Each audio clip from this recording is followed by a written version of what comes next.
When I'm coaching people on cold calling, I like to tell them to wear their curiosity hat, not their sales hat.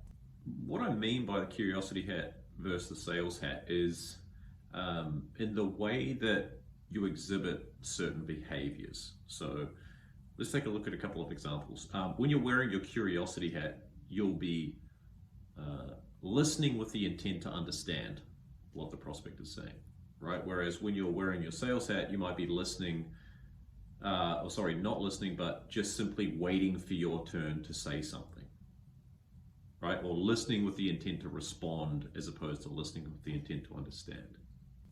You might also be pitching instead of asking questions. So when you're not sure where to take the conversation, you go into pitch mode.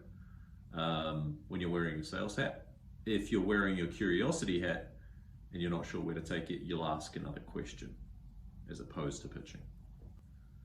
And the final kind of clear example that I have is that you'll be listening with happy ears, essentially, right? So you'll be wanting to group the prospect into a certain bucket because it fits with your paradigm of where you want the conversation to go, right? Whereas when you're wearing your curiosity hat, you'll be listening with the intent to dig and refine and understand further, right? So as opposed to listening with happy ears, you'll be listening with kind of a critical ear, and you'll want to really understand the root cause of things.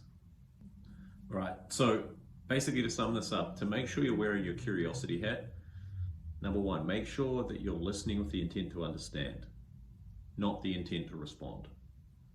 Number two is, if you're not sure where to take the conversation, ask a question as opposed to defaulting into pitch mode. And number three is, don't listen with happy ears, right? Listen with critical ears. Be on the lookout for disqualifying factors. Make sure that you're digging into the root causes of why prospects are giving you certain answers. If you do those things, you're going to have better conversations with prospects. You're going to convert more initial conversations into meetings, and they're going to be much higher quality meetings because you're going to understand the situation the prospect is in.